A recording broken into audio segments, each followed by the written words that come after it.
दोस्तों, आयुर्वेद का मेन मकसद है कि कैसे एक इंसान को सारी उम्र स्वस्थ रखा जा सकता है। How a healthy person remain healthy through out the life. इसके लिए आयुर्वेद ने साल को 2 काल्स में और 6 ऋतुओं में डिवाइड किया हुआ है। 6 महीने के 2 काल और 2 महीने की 6 ऋतुएं हैं।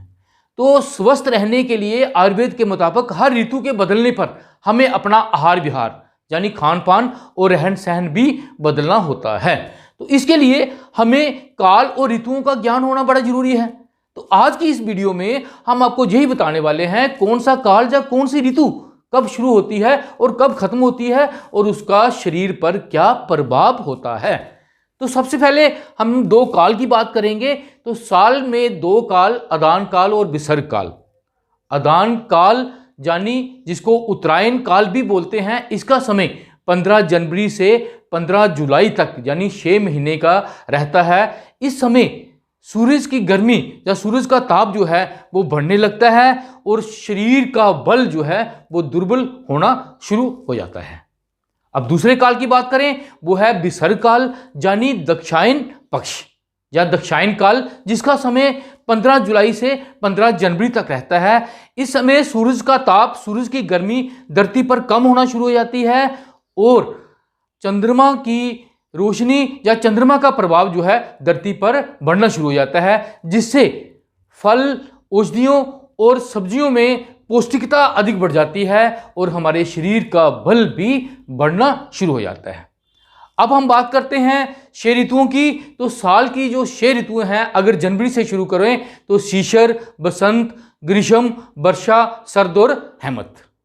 तो सबसे पहले हम शिशिर ऋतु की बात करते हैं। शिशिर ऋतु यानी विंटर सीजन, जो कि माघ और फागुन महीने में यानी 15 जनवरी से 15 मार्च तक माना गया है। इस ऋतु में सर्दी अधिक होने के कारण शरीर का बल और जठराग्नि श्रेष्ठ होती है। इस ऋतु में शरीर को बलवान बनाया जा सकता है। इस ऋतु में शरीर में कफ इकट्ठा होना शुरू हो जाता है, जिससे खांसी, जुकाम या बलगम आदि के रोग हो जाते हैं।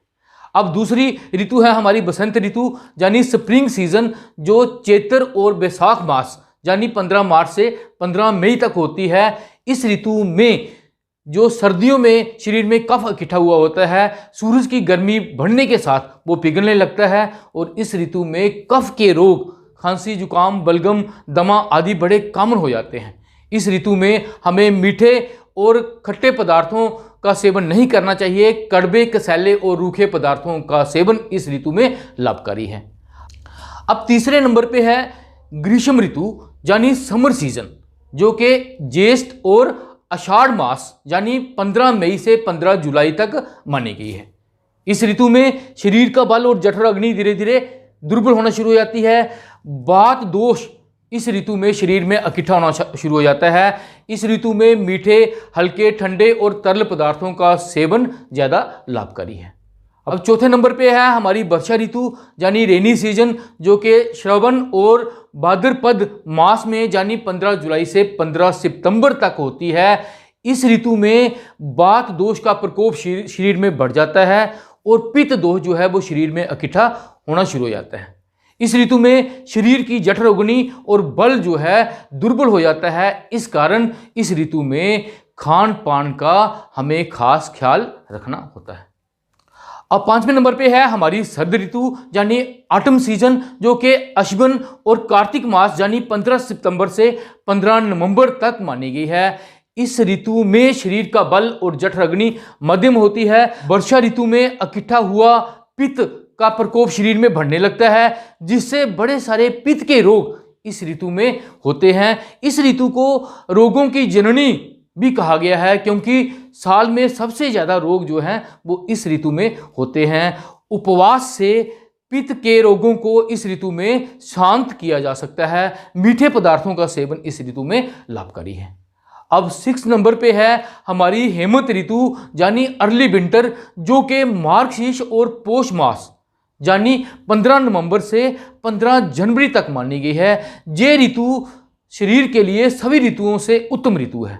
इस ऋतु में शरीर का बल और जठर अग्नि प्रबल यानी श्रेष्ठ होती है। इस ऋतु में सही आहार विहार से शरीर को श्रेष्ठ और बलवान बनाया जा सकता है। वात पित्त कफ दोषों में से किसी भी दोष का इस ऋतु में शरीर पे कोई दुष्प्रभाव नहीं रहता। मीठे रसों का सेवन इस ऋतु में लाभकारी है। तो दोस्तों, आयुर्वेद को समझने के लिए हमें ऋतुओं और काल का ज्ञान होना बहुत जरूरी है। अब किसी ऋतु के चेंज होने पर जो उसके लास्ट 7 दिन होते हैं और जो अगली ऋतु के 7 दिन जो होते हैं, इन 15 दिनों को ऋतु संधि बोलते हैं। और इन ऋतु में हम दोनों ऋतुओं का आहार विहार, एक ऋतु का आहार विहार कम करते जाते हैं और दूसरी ऋतु का आहार विहार शुरू करते जाते हैं। हमने अपने चैनल पे कुछ ऋतुओं के आहार विहार में के बारे में वीडियो डाली हुई है, जिनका लिंक डिस्क्रिप्शन में नीचे दिया गया है, आप उनको भी देख सकते हैं। समय समय पर ऋतु चेंज होने पर हम ऐसी ही वीडियो अपने चैनल पे अपलोड करते जाएंगे। तो दोस्तों, वीडियो पसंद आई हो तो लाइक शेयर सब्सक्राइब जरूर करें। बने रहें ऐसे हमारे साथ। जय हिंद, जय भारत।